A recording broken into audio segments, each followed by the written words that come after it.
जाकर ध्यान नहीं दे पाई। आभार। साथियों, आप सभी को सादर नमस्कार। जय ओबीसी, जय संविधान। आज दिनांक 3 अक्टूबर 2025 का दिन है और शाम को 8 बज रहे हैं रात्रि के अभी। और आज फेसबुक पर लाइव आने का एक महत्वपूर्ण मुद्दा है, जिसको लेकर हम आप सबके बीच में कुछ महत्वपूर्ण बात शेयर करना चाहते हैं। अभी देश में दो बड़े मुद्दे चल रहे हैं। एक देश में जातिगत जनगणना ओबीसी वर्ग की, संवैधानिक अधिकार ओबीसी एससी एसटी के संख्या के अनुपात में हिस्सेदारी मिले, धन धन दलती राजपाट में हिस्सेदारी मिले, और जो गरीब समुदाय है, जो पिछड़े हैं, दलित हैं, आदिवासी हैं, किसान वर्ग है, युवा वर्ग है, सबको सामाजिक न्याय जो मंडल कमीशन का मिशन अधूरा उसको पूरा करने के लिए हम लोग लंबे समय से ओबीसी महासभा के प्लेटफॉर्म पर 2016 से हम लोग काम कर रहे हैं। और उसी तारतम्य में हम लोगों का मध्य प्रदेश में अभी 14% आरक्षण मिल रहा है, 13% आरक्षण पर होल्ड लगा रखा है। और अभी पिछले महीना 13 सितंबर को हम लोग ओबीसी महासभा के प्रतिनिधिमंडल ने मध्य प्रदेश के सरकार के बुलावे पर भोपाल में महाधिवक्ताओं के साथ होटल पलास में मीटिंग की। उसके बाद शाम को प्रदेश के मुख्यमंत्री डॉक्टर मोहन यादव जी के साथ हमारे ओबीसी महासभा के सभी राष्ट्रीय पदाधिकारी, जिसमें हमारे साथी एडवोकेट वैभव सिंह जी, एडवोकेट धर्मेंद्र कुशवाहा जी, इंजीनियर महेंद्र सिंह लोधी जी, लोकेंद्र गुर्जर, हमारे अरविंद दांगी जी, मध्य प्रदेश के कार्याध्यक्ष सीबी कुशवाहा जी, और हमारे जो वकीलों का पैनल है, उन वकीलों के पैनल में हमारे वकील भी साथ में थे। हमारे साथ एडवोकेट वीरेंद्र सिंह यादव जी भी थे, इस शाखा से हमारे राष्ट्रीय सचिव हमारे नारायण सिंह प्रजापति, और वहाँ के भोपाल के जिलाध्यक्ष, तमाम लोगों ने लगातार मीटिंग करी। उसके बाद हम सरकार को कुछ महत्वपूर्ण जानकारी दे के आए कि 70% आरक्षण कब तक करोगे, कैसे करोगे, सुप्रीम कोर्ट में क्यों केस फंसा हुआ। तो तमाम मुद्दों पर विचार मंथन, दिन भर मंथन चला, 2 उच्च स्तरीय बैठक हुई। उसके बाद सरकार ने कहा हम आरक्षण दे रहे हैं, पूरा मुद्दा तैयार करके आपके पक्ष में हम आरक्षण लागू करने वाले हैं। हम सरकार से वार्तालाप हो रही थी लगातार, और उसके बाद 22 तारीख से सुनवाई होना थी, जो 24 तारीख से सुनवाई हुई। और 24 तारीख की सुनवाई के बाद कुछ ऐसी, उसमें कुछ वकीलों ने, कुछ सोशल एक्टिविस्टों ने उसमें हेरा फेरी की और सरकार पक्ष मजबूती से नहीं रख पाई। उसके लिए फिर हम लोगों ने पुनः मुख्यमंत्री निवास पे हमारे अरविंद सिंह दांगी जी, राष्ट्रीय कमेटी के साथी, मैं, हमारे कामदेव भाई, अंकित भाई, और वहाँ के हमारे जो ओबीसी महासभा के हमारे राष्ट्रीय कोर कमेटी के सदस्य एडवोकेट वैभव सिंह जी के साथ मिलकर हम लोग मुख्यमंत्री जी से 26 तारीख को पुनः मिले। और सरकार ने हमको भरोसा दिलाया है कि हम 8 अक्टूबर को जो सुनवाई है उसमें संभवत 1-2 डेट और बढ़ेगी, उसमें हम सुप्रीम कोर्ट से इनके प्रकरण कैसे करा के आरक्षण देने का पूरा सरकार प्रयास कर रही थी। लगातार बातचीत चल रही थी, अच्छी पॉजिटिव बातचीत हुई। लेकिन एक परसों शाम से एक बड़ा नैरेटिव सेट किया जा रहा है इस मध्य प्रदेश में और पूरे देश के अंदर। आज पहली बार कोई मुख्यमंत्री 52% आरक्षण देने की, डंके की चोट पे ओबीसी को 70% आरक्षण देने की बात की है। और डॉक्टर मोहन यादव ने हमसे कमिटमेंट किया, और हम भी सरकार का बिल्कुल पूरी तरह आश्वस्त है कि हमको सरकार देगी। और जो मध्य प्रदेश में 2 लाख से ज़्यादा बच्चे जो ओबीसी में होल्ड हैं, उनके अधिकार मिले, नौकरियों में हिस्सेदारी मिले, बजट में और भी जनप्रतिनिधि जो हमारे ओबीसी के जिला पंचायत, सरपंच, तमाम पदों पे जो आरक्षण है उस पर भी हमारा हिस्सेदारी मिले। उसके लिए हम लोग सरकार के साथ तालमेल बना के अच्छा वो चल रहा था सब।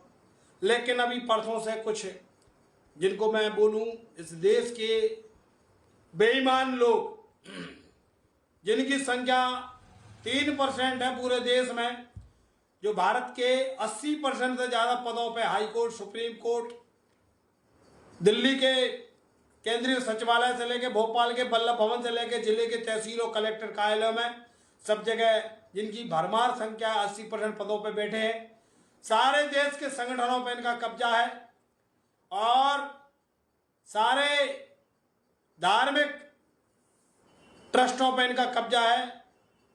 और हमने आज तक कोई विरोध नहीं किया। 2019 में ईडब्ल्यूएस का आरक्षण इन्होंने एक रात में पास कराकर भारत सरकार से ले लिया, हमने कोई आपत्ति दर्ज नहीं कराई। ओबीसी वर्ग के लोगों ने, SC ST के लोगों ने। भाई हर वर्ग में गरीब है तो गरीबों को मिले। वो चूंकि गरीब सबके लिए 10% रिजर्वेशन था, लेकिन उन्होंने इनके सर्टिफिकेट बनवा रहे हैं SDM कायदा से, वो ये 3% लोग 10% आरक्षण लेके इनके और भी जो सामान्य में और जाति आती उनको भी नहीं मिलने दे रहे। ये लोग अब सच्चाई इनकी सामने आ चुकी है। ये मुख्यमंत्री को भी कोस रहे हैं, उसकी फोटो बना कर भैंस पे पटी हुई बनियान में मुख्यमंत्री की पोस्ट डाल रहे हैं व्हाट्सएप पर, इंस्टाग्राम पर, फेसबुक पर, और ओबीसी का विरोध कर रहे हैं, ओबीसी के आरक्षण पर टिकट टिप्पणी कर रहे हैं और उसको ओबीसी के नेताओं को कैंसर बोल रहे हैं। एक किसी तारतम्य में एक उत्तर प्रदेश के देवरिया जिले का रहने वाला एक कोई तथाकथित एक बाबा है जिसका नाम है आनंद स्वरूपानंद पांडे। ये सनातन धर्म का प्रचारक लिखते हैं, फेसबुक इनकी मैंने प्रोफाइल खंगाली, और काली सेना के ये संस्थापक सदस्य हैं, काली सेना चलाते हैं और सनातन धर्म के ठेकेदार हैं, हिंदुओं के ठेकेदार हैं। मैं पूछना चाहता हूं इस तथाकथित ठेकेदार से और इनके जो आतंकवाद के जो लोग हैं, जो आरक्षण का विरोध कर रहे हैं, जो पिछड़ों को अधिकार नहीं मिलने दे रहे देश के 80 साल देश को आजाद होने के बाद भी, क्या हम हिंदू नहीं हैं? क्या हम सनातनी लोग नहीं हैं? क्या हमारे बच्चे हाईकोर्ट सुप्रीम कोर्ट में जज ना बने? हमारे बच्चों को सरकारी नौकरियों में हिस्सेदारी ना मिले? नामदेव साहू प्रजापति, गुजर धाकड़ दांगी, नामदेव साहू प्रजापति, केवट रैकबार दांगी, जो देश में 3.5 से ज्यादा जाति ओबीसी में आती हैं, और इस मध्य प्रदेश में 1990 तो जब से आरक्षण लागू हुआ 92 से लेकर आज तक यहाँ 33-34 साल हो गई, यहाँ पे 14% आरक्षण दिया जा रहा है, जबकि मध्य प्रदेश में हमारी आबादी 54% के आसपास है। हम 27 की मांग कर रहे हैं, उसमें पीड़ा हो रही है उस बाबा को। उत्तर प्रदेश में यहाँ से 1200-1400 किलोमीटर दूर बैठा व्यक्ति दूसरे राज्य का, जो सनातन का ठेकेदार है, इसकी भी वाणी सुनकर आत्मा में हमारी रोंगटे खड़े हो गए। इनको हम पैसा भी दे रहे हैं, सम्मान भी दे रहे हैं, इनको ठेकेदार बनाए धर्म के, और हमारा विरोध कर रहे हैं। ऐसे लोगों की मैं ओबीसी महासभा का राष्ट्रीय महासचिव होने के नाते ऐसे व्यक्तियों की मैं सामाजिक बहिष्कार की यहां से खुली चुनौती देता हूं, चेतावनी देता हूं, आपका सामाजिक बहिष्कार होगा। अभी आप मिलोगे तो आपका बड़ा स्वागत सत्कार करेगी ओबीसी महासभा। ऐसा नहीं है, हम लोग डरने वाले झुकने वाले नहीं है, हम संविधान को मानने वाले, संवैधानिक दायरे में रह के बात करते हैं। आप पिछले वर्ग के नेताओं को कैंसर बोल रहे हैं, मुख्यमंत्री हटाने की बात कर रहे हैं। पेट में दर्द हो गया, 80 साल से मलाई खा रहे हो और आरक्षण का रोक लगाकर आप अपने आप को शहंशाह कह रहे हो। अब ये देश में नहीं हो पाएगा। हमारी युवा पीढ़ी जाग चुकी है, सोशल मीडिया का जमाना है, पूरे देश के लोग थू थू कर रहे हैं, मैं भी आप पे थू करता हूं, ऐसे सनातन के ठेकेदार पे। असली हिंदू धर्म हम लोग हैं, हम गाय की रक्षा भी करते हैं, किसान के बेटे हैं हमारे लोग, किसानी करके पूरी धरती का सीना फाड़ के देश को पालने का काम करते हैं। दूध दही साग सब्जी भी हमारे लोग पैदा करते हैं। आप लोग हराम की खा रहे हो बैठकर और पिछड़ों का, दलितों का, आदिवासियों का विरोध कर रहे हो। आपकी सच्चाई सामने आ चुकी है, बेनकाब हो चुके हो। ऐसे आनंद स्वरूपानंद मैं तुम्हारी घोर प्रार्थना करता हूं, आप बुजदिल हो, आप नालायक हो, जब मिलोगे आपको उसका सबक सिखा दिया जाएगा। ये हम लोग डरने वाले नहीं है, अब पिछड़ों का अधिकार लेकर रहेंगे। हमारे साथ आज राष्ट्रीय सचिव नारायण सिंह प्रजापति जी हमारे बीच में है।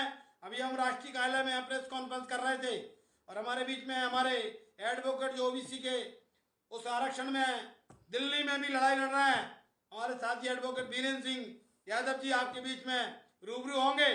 हमने आज तक किसी जाति धर्म संप्रदाय का विरोध नहीं किया। हम लोग खून पसीना बहा के 10 साल से करोड़ों रुपए लगा के हमारे वर्ग के लोगों का आंदोलन में हमें करोड़ों रुपए बर्बाद किया है। उस आंदोलन की आज सफलता मिलती दिख रही है, हमको आरक्षण मिलता दिख रहा है। आज इनके पेटों में दर्द हो रहा है। ये मेरी पीड़ा नहीं है, ये पूरे ओबीसी वर्ग के लाखों बच्चों की पीड़ा है। ओबीसी वर्ग का जो देश में 65% जो वर्ग है उस वर्ग की पीड़ा है।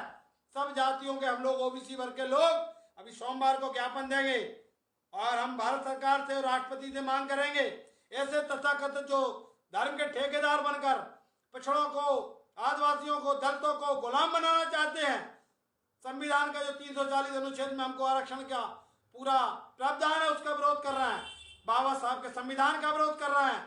भारत की जो असली कौम, हम भारत के मूल निवासी हैं, हम देश के बेटे हैं, हमारे पुरखा यहीं पले बड़े, हमारे बाप दादाओं का यहाँ रात पाठ होता था देश के अंदर, चाहे सम्राट अशोक हो, चाहे मिहिर भोज हो, चाहे हमारे देश में राव तुलाराम जी हो, चाहे रानी अवंतीबाई लोधी हो, चाहे जितने भी हमारे महापुरुष ओबीसी एससी एसटी के, चाहे राजा रघुनाथ शाह, शंकर साय और बिरसा मुंडा जैसे क्रांतिकारी योद्धा देश में पैदा हुए, जो देश की माटी के कण कण में जिनकी आस्था बसती है, उनका मिशन हम लोग चला रहे हैं। हम सारा पिछड़ा दलित आदिवासी वर्ग इकट्ठा होकर हम धन धन धरती राजपाट की लड़ाई लड़ेंगे, कोई रोकने वाला नहीं है। जो रोकेगा वो धूल में मिल जाएगा, मिट्टी में मिल जाएगा। हमसे टकराने की जरूरत ना कर रहे हैं। आपका ये दुस्साहस पूरा देश थू थू कर रहा है।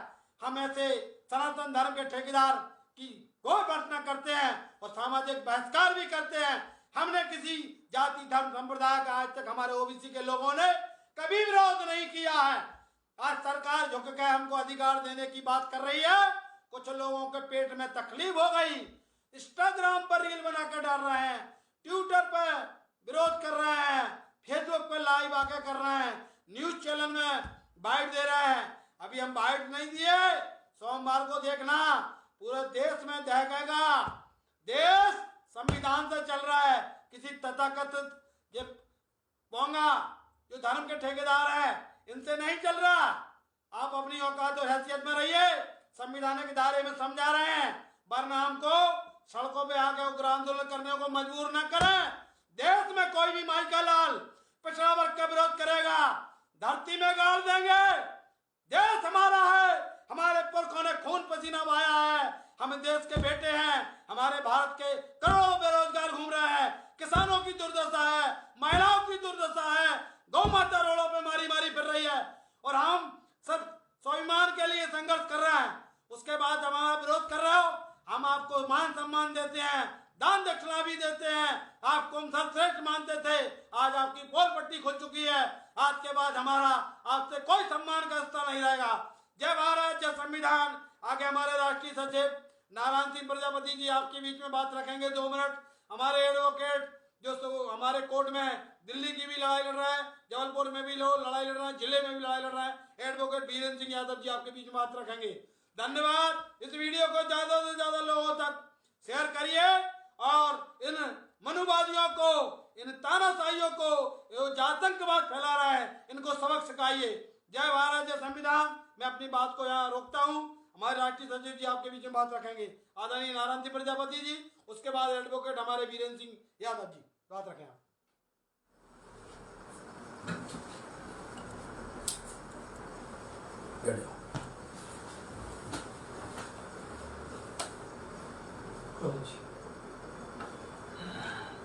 बैठ जाइए,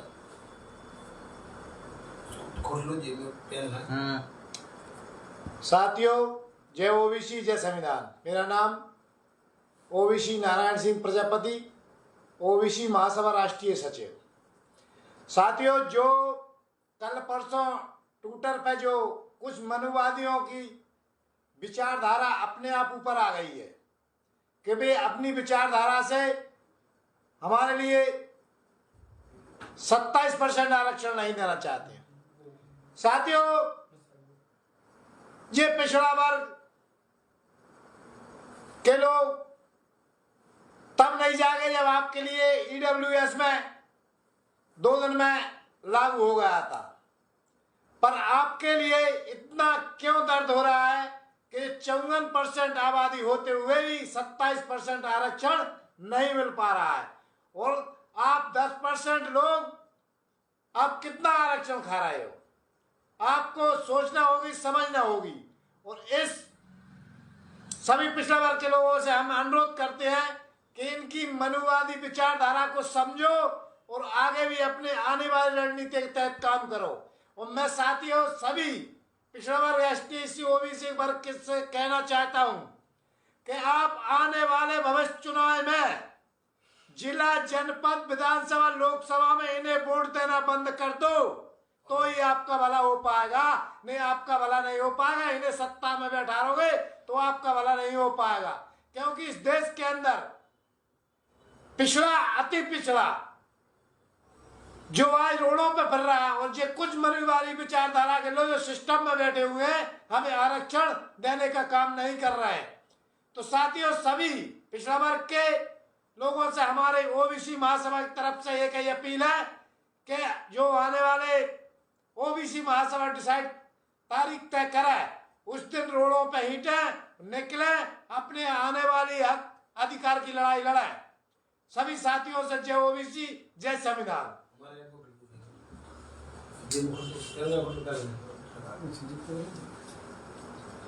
ऐसे रखना।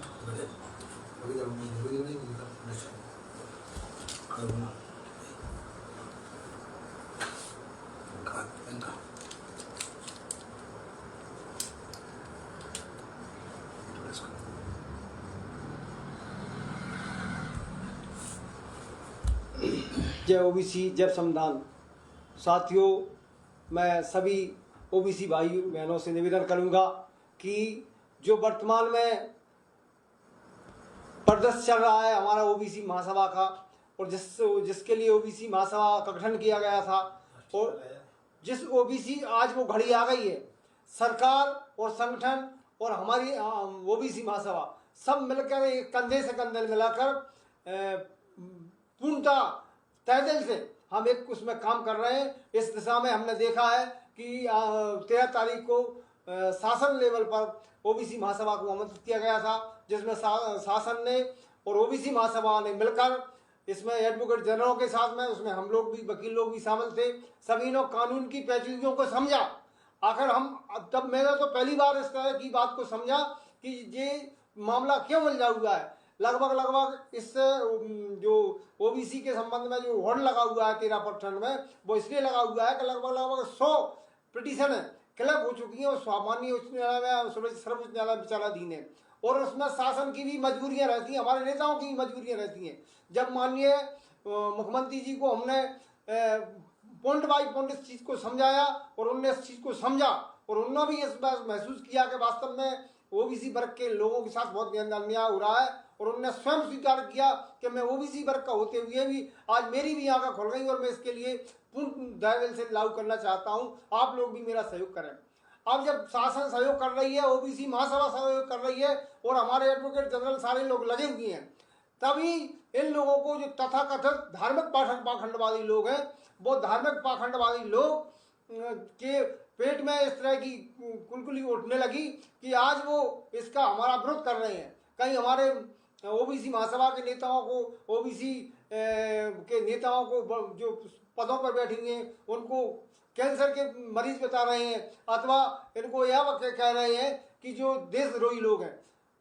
देशद्रोही तो ये तथाकथित पाखंडवादी लोग हैं, धार्मिक पाखंडवादी, जो देश को विकृत करना चाहते हैं, जो बाहर से आए हुए लोग हैं। आज हालात ये है कि आज ये धर्म के नाम पर जिनकी दुकानें चल रही थी, जब उन्होंने समझा कि ओबीसी SC ST लोग के लोग जागृत हो गए हैं और अपने अधिकारों के लिए सजग हो गए, तब इन्होंने सोचा कि यदि इस तरह से इनको अधिकार मिल गया तो हमारा पतन निश्चित है। तब आज हालात ये बन रहे हैं कि हमारे लोगों को धार्मिक आवरणों में, धार्मिक पाखंडवादी आवरणों में फंसाकर इस तरह से ये फतवा जारी कर रहे हैं। तो मेरा, हमारी एक जो 3% लोग में भी ये मात्र 0.3% लोग हैं जो धार्मिक पाखंडवादी हैं। तो मेरा निवेदन है कि हम 54% लोग हैं और उसमें हमारे SC ST लोगों को और मिला लिया जाए तो हम 85 से अधिक हमारी संख्या है। तो मेरा निवेदन है कि ऐसे जो कथित काली सेना जिन्होंने निर्मित किया है, ऐसे पाखंडवादियों का विरोध करें और हमारी ओबीसी महासभा को मजबूत करें, और जिनके इरादे हैं हमारे शासन के नेताओं के कि जो लागू करना चाह रहे हैं, और इनकी शिकार हमारे पूर्व में ही नेता शिकार हुए हैं, चाहे वो सुखलाल कुशवाहा जी हों, चाहे हमारे उमा भारती जी हों, चाहे हमारे बाबूलाल गौर साहब हों, जिनने इनके प्रति इनकी सीमा लांगी है और अपने अधिकारों के प्रति सजग हुए हैं। हमारे नेता जब तक इनके पिंजरे में बंद रहे, तोता बने रहेंगे, तब तक तो ये उनको झेलते हैं। जब जी लगने लगता है हमारे नेताओं को कि जी हमारे पिंजरे से बाहर उड़ने वाले हैं, तो इनका विरोध करने लगते हैं। तो मेरा निवेदन है हमारे मध्य प्रदेश के मूल निवासियों को, SC ST और OBC के लोगों को, कि ऐसे धार्मिक पाखंडवादियों का विरोध करें, बहिष्कार करें और OBC महासभा को मजबूत करें और 27% आरक्षण के लिए जो CRTC लागू हुआ है, होने वाला है, माननीय सुप्रीम कोर्ट में हमारी लड़ाई है। जब हम सड़कों पर उतरेंगे तो माननीय जज महोदय इस चीज को देखेंगे, समझेंगे, तो वो निश्चित रूप से उस काम करने के लिए, हमारे 27% आरक्षण देने के लिए, लागू करने के लिए शीघ्र आदेश पास करेंगे। ऐसी मेरी आशा है, ऐसी उम्मीद के साथ जय OBC जय संविधान। एक मिनट आओ, आप आइए। हम सारे लोग आज लाइव इसलिए आए कि साथियों कल से 2 दिन से मचौना मचा हुआ था। आज आप लोगों ने भी विगत 3 घंटे से हम साथ में हैं, सारे मुद्दों पे चर्चा की। हमारे एडवोकेट वैभव सिंह जी से बात हुई, ग्वालियर भी हमारे साथ ही वहाँ पे एडवोकेट धर्मेंद्र सिंह जी ने वहाँ पे थाने में आवेदन दिया। हम लोग सारे लोग थाने में आवेदन देंगे अलग अलग जिलों में। ऐसे जो लोग समाजों को बांट कर और इस प्रकार पिछड़ा वर्ग के नेताओं की बेइज्जती कर रहा है, पिछड़ा वर्ग के आरक्षण का विरोध कर रहा है, जो पिछड़ा दलित आदिवासियों के संविधानिक विरोध कर रहे हैं, संविधान को खत्म करने का जो साहस कर रहे हैं, उनके खिलाफ सोमवार को हम पूरे मध्य प्रदेश में ज्ञापन भी देंगे थानों में और SP कार्यालय में। इनके खिलाफ के जो इस प्रकार का रूमर बना रहे हैं, उनके खिलाफ हम सब लोग हमने तय किया है राष्ट्रीय पदाधिकारियों के साथ, हमने सबसे बातचीत कर ली है और सभी जिला अध्यक्षों को भी निर्देश हो गए हैं। और मैं एक बात और कहना चाहता हूं, आज से आप सब लोग पिछड़ा वर्ग के लोग जिनके पास मोबाइल हो, व्हाट्सएप हो, फेसबुक हो, इंस्टाग्राम हो और जो OBC वर्ग की जातीय संगठन हो, उनसे भी निवेदन है आप भी अपने अपने सोशल मीडिया पर, फेसबुक पर डालिए कि अब 27% आरक्षण के पक्ष में है और जो मध्य प्रदेश सरकार आरक्षण देने की तैयारी कर रही है उसका हम समर्थन करते हैं, और जो हमारा विरोध कर रहा है उसका हम सामाजिक बहिष्कार करते हैं। ये सारे लोग सोशल मीडिया पर, इंस्टाग्राम पर, फेसबुक पर, ट्विटर पर, जितनी भी सोशल मीडिया के प्लेटफॉर्म है, सब पे इस प्रकार नैरेटिव स्टार्ट करिए। इन लोगों को भागने और मुंह छुपाने के लिए जगह नहीं मिलेगी। देश में सबसे ज्यादा संख्या हमारी है, लोग हमारे हैं, ये भारत हमारा है, ये भूमि हमारी है, ये महापुरुषों का महत्व जो थे बोले सावित्रीबाई फुले से लेके संत हमारे महात्मा राष्ट्रपति सत्ताजी, हमारे साहू जी महाराज, बिरसा मुंडा, हमारे वीरांगना अवंतीबाई लोधी, राजा हृदय लोधी, किशोर लोधी, कर्पूरी ठाकुर, हमारे BP मंडल साहब, बाबू हमारे सज्जा चौरसिया जी, शरद यादव जी, फूलन देवी, शुक्ला कुशवा, संत गाड़गे बाबा, वीरांगना रानी अहिल्याबाई होलकर, हमारे पेरिया ललई स्वामी, पेरिया रामास्वामी साहब, ललई सिंह यादव जी और समाजी हमारे वीर गुर्जर मिहिर भोज, जितने भी हमारे देश में जो महापुरुष हुए हैं, इन सारे महापुरुषों के मिशन को हम लोग लेके चल रहे हैं। इनका आशीर्वाद हमारे साथ है, इसलिए डरने की, दबने की, झुकने की, पीछे हटने की कोई जरूरत नहीं है। हम लोग मिलके संविधान को लागू कराएंगे और धन दंती राजपाट पर मंडल कमीशन का मिशन हमारा मिशन है। इसको चाहे हमारी जान चली जाए, प्राणों की आहुति देना पड़े, हम आप रुकने और झुकने वाले नहीं हैं। आप सब लोग हौसला और संघर्ष बना के रखिए। ये देश में पुनः पिछड़ों को, दलितों को, आदिवासियों का और संख्या के अनुपात में हमारा सबका हिस्सेदारी होगा, राजपाट कायम होगा। जय OBC, जय संविधान। धन्यवाद। इस वीडियो को ज्यादा से ज्यादा लोगों तक शेयर करिए, ग्रुपों में डालिए। धन्यवाद। हमारे OBC महासभा से जुड़ने के लिए हेल्पलाइन नंबर भी बोल रहा है 7389820549 73898 20549। इस पे सारे लोग आइए और हमारे इस मिशन को पूरे देश के भी 18 राज्यों में हमारा मिशन है। धीरे धीरे पूरे देश में हम लोग बड़ा संगठन खड़ा करेंगे, पार्टियों को, सरकारों को हमारी मांग को मानने के लिए मजबूर करेंगे। धन्यवाद। जय भारत, जय संविधान।